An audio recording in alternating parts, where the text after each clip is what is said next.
Hello and welcome everyone to exceed entrance prep ज़ेप IPMAT. आज की जो वीडियो है वो एक बहुत जरूरी क्वेश्चन के ऊपर, एक ऐसा क्वेश्चन जो हर एक आईएम बैंगलोर एस्पिरेंट के दिमाग में घूम रहा है and that question is pertaining to their paper pattern. जो आईएम बैंगलोर के दो नए यूजी प्रोग्राम्स लॉन्च हुए हैं, उनका जो एंट्रेंस टेस्ट है जो इसी साल 2025 में दिसंबर में होने वाला है। जो बच्चा नहीं जानता, इनके एप्लीकेशंस भी ऑलरेडी ओपन हो चुके हैं। चैनल पे हमने वीडियो भी डाली है on how to step by step fill the form, आप जाके देख सकते हैं और फॉर्म भर दीजिए, ज्यादा लेट मत करिएगा। बट आज की जो डिस्कशन है वो इसके पेपर पैटर्न को लेके है, क्योंकि एक बहुत ज्यादा कंफ्यूजन है जो घूम रही है इसके पेपर पैटर्न को लेके, क्योंकि ये बहुत ही हटके है। इनफैक्ट जितनी भी आईएम्स हैं इससे पहले, for example IIM Indore, IIM Rohtak, जिनके खुद के आईपी मैट के पेपर होते हैं, उन सभी आईएम्स के एंट्रेंस टेस्ट में ये चीजें जो आईएम बैंगलोर ने इंट्रोड्यूस करी हैं वो नहीं देखी गई हैं। वो सभी चीजें आज की वीडियो में देखते हैं, अपने कंक्लूजन्स पे आने की कोशिश करते हैं। Because before you start preparing for the paper, आपको क्लैरिटी होनी चाहिए पेपर के स्ट्रक्चर के बारे में, सिलेबस के बारे में, कितने क्वेश्चंस हैं, कितना टाइम दिया जाएगा, नेगेटिव मार्किंग के बारे में क्या क्या पढ़ना पड़ेगा, एवरीथिंग। क्योंकि बहुत चीजें इन्होंने अपने इनिशियल अनाउंसमेंट से चेंज भी कर दी है। वो सारी चीजें देखते हैं बहुत ही शॉर्ट क्रिस्प फैशन में, and accordingly I think you should start preparing for the exam. Alright, इनके दो नए प्रोग्राम्स हैं, जैसे आप सभी जानते हैं, BSc honours in economics and data science. इनका जो पूरा पेपर पैटर्न है उसके बारे में भी इन्होंने क्लैरिटी देती है। सबसे पहला इंपॉर्टेंट चीज जो मेरे को लगी और बहुत ही सरप्राइजिंग लगी, शॉकिंग लगी, वो था नंबर ऑफ क्वेश्चंस और टाइम की रेशियो। मेरे कहने का क्या मतलब है, इस पेपर में they are saying that there will be 60 multiple choice questions and they will be giving you 120 minutes. अब ये चीज मेरे लिए सरप्राइजिंग क्यों है? अगर आप इससे पहले और आईएम्स के पेपर देखें जो यूजी लेवल पे कोर्स कराते हैं, फॉर एग्जांपल आईएम इंदौर अपना आईपी मैट इंदौर का पेपर कराता है, अब उसमें देयर आर 90 क्वेश्चंस, 120 मिनट्स। अगर आप आईपी मैट रोहतक जैसा भी पेपर लेंगे, अगेन आईएम ही है, कंपैरिजन कर सकते हैं, it does 120 questions, 120 minutes. So bottom line 120 minutes तो ऑलमोस्ट हर एक पेपर के ही होते हैं, स्टैंडर्ड सा टाइम है। बट इसने नंबर ऑफ क्वेश्चंस सिग्निफिकेंटली कम रखे हैं, only 60 questions, and that too all questions are multiple choice questions.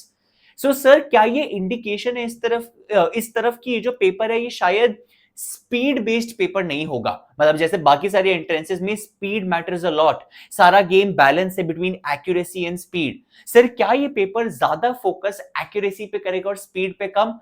I think most likely yes. Since ये पेपर पहली बार भी होने जा रहा है, हमारे पास बहुत ज्यादा क्लैरिटी नहीं है। मैं कोई चीज 100% श्योरिटी से नहीं कह सकता, ना ही और कोई कह सकता है। We do not have any sample paper, पता भी नहीं सैंपल पेपर ये लोग रिलीज करेंगे भी या नहीं, और हमारे पास कोई पास्ट ईयर पेपर भी नहीं है। सो टू से कंक्लूसिवली 100% कि ऐसा होगा, I have no idea, nobody has. But yes, हम कुछ चीजें ऐसी हैं जो डिराइव कर सकते हैं based on what information we have. जिसमें पहला कंक्लूजन मेरे को ये लगता है, this paper IIM Bangalore UG entrance test will be more of a game of accuracy than speed। ये ज्यादा एक्यूरेसी पे फोकस करेंगे, स्पीड पे कम। इस चीज का मेरे को हिंट एक और चीज से पता लगता है, वो चीज ध्यान से देखना। इन्होंने कहा there will be 1/3 marks deducted for incorrect questions. Sir, इससे आपको कैसे हिंट मिला? बहुत ध्यान से सुनना। जितने भी एंट्रेंसेस हैं, मैं ये एंट्रेंस सिर्फ आईएम्स की बात नहीं कर रहा हूं, ग्रेजुएशन, पोस्ट ग्रेजुएशन पे 90% एंट्रेंस जो होते हैं, जो एमसीक्यू फैशन में होते हैं, उन सब की करेक्ट आंसर और रॉन्ग आंसर की जो मार्किंग स्कीम है उसकी रेशियो जनरली 4:1 चलती है। मतलब आपको सही क्वेश्चन का +4 दे देंगे, गलत क्वेश्चन का -1 दे देंगे, 4:1। इन अदर वर्ड्स, आपके 1/4 मार्क्स डिडक्ट करे जाते हैं फॉर एवरी रॉन्ग आंसर। ये रेशियो चलती है। अब आईएम बैंगलोर ने यहां पे और ही कुछ हटके नई स्कीम निकाली है, वेयर दे से 1/3 मार्क्स विल बी डिडक्टेड। इसके कहने का क्या मतलब है, आपको सही क्वेश्चन का +3 देंगे, गलत का -1 सब्ट्रैक्ट करेंगे, हेंस 1/3 आपकी नेगेटिव मार्किंग कर दी। In other words, negative marking बढ़ा दी। आपको ये तुक्के मारने से, ये आपको रैंडम गेस वर्क करने से डिस्करेज कर रहे हैं। They are telling you our paper is more of a game of accuracy। तो अगर आपको लग रहा है कि आप 2-3 गेस वर्क करके निकल जाएंगे आगे, प्लीज वो मत करिए, क्योंकि हमारे में जो उसका प्राइस पे करना पड़ेगा वो बहुत हाई होगा। नेगेटिव मार्किंग बढ़ा रहे हैं हम। Again a hint towards a paper focused more on accuracy, less on speed। That's just what I'm predicting the paper to be। Obviously speed will be important। They can give you very tough lengthy questions, ऐसा भी हो सकते हैं 60 questions में, but yes, मोर और less ज्यादा accuracy पे focus है। दोनों चीजें इंडिकेट करती है। तीसरी चीज जिसके ऊपर मेरे को बात करनी है, बहुत जरूरी बात करनी है, वो है इनके इस पर्टिकुलर सिलेबस को लेके। प्लीज देखिएगा ध्यान से, इन्होंने कहा पेपर में 3 सेक्शन है। अब जब हमको आईआईएम बैंगलोर ने शुरू में नोटिस आउट किया था कि हम ऐसा प्रोग्राम करने जा रहे हैं, 2025 में हमने नया यूजी प्रोग्राम लॉन्च करा है, इनका पूरा एक न्यूज में आर्टिकल आया था जहां पे इन्होंने बहुत ही एक्सक्लूसिवली, बहुत ही क्लियरली कहा था हमारे पेपर में जनरल नॉलेज भी हो सकती है। पर जब मैं इनका पेपर पैटर्न देखता हूं, मेरे को 3 सेक्शन देखते हैं और एक भी सेक्शन में जनरल नॉलेज या जीके नहीं है। तो वो जो एक हमारा पॉइंट उठा था कि शायद आईआईएम बैंगलोर बाकी आईआईएम से थोड़ा अलग हो रहा है, क्योंकि बाकी आईआईएम्स के पेपर में Indore, Rohtak, JIPMAT, any paper for that matter होता ही नहीं है जीके।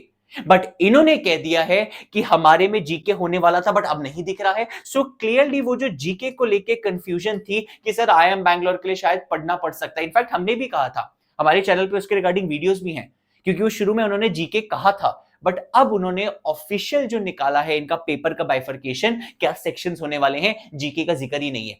तो वो जो कंफ्यूजन थी कि सर जीके पढ़नी पड़ेगी आईआईएम बैंगलोर के लिए, that is out of the picture.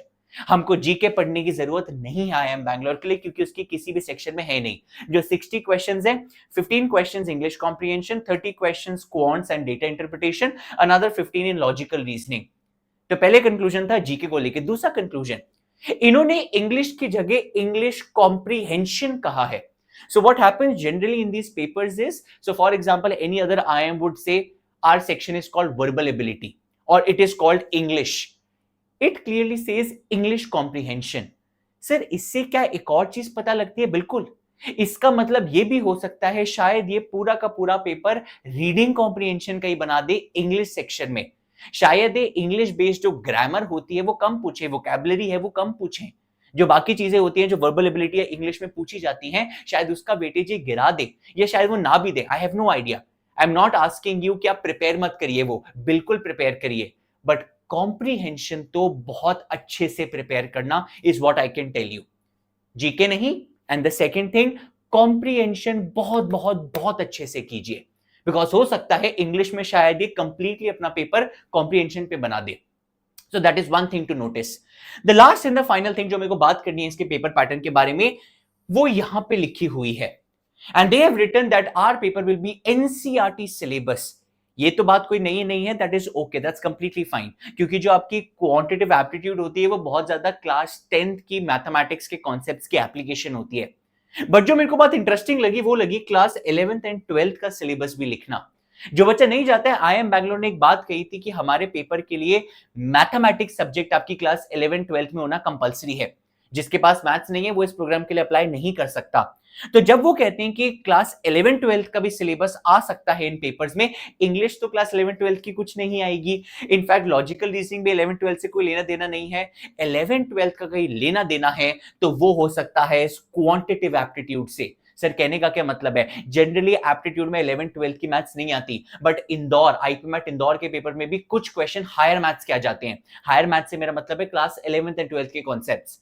सो यहां पे भी मेरे को एक शायद सिमिलर हिंट दिख रहा है कि मैथ्स भी कंपलसरी कर दी, और हो सकता है एंट्रेंस टेस्ट के अंदर भी they might put a few questions, not all, a few questions of class 11th and 12th mathematics जो higher mathematics है। let's say they put questions from matrices determinants, let's say कुछ random question vector के डाल दिए, तो there is high likelibility कि कुछ हो सकता है कुछ questions higher math से भी देखे जाएं।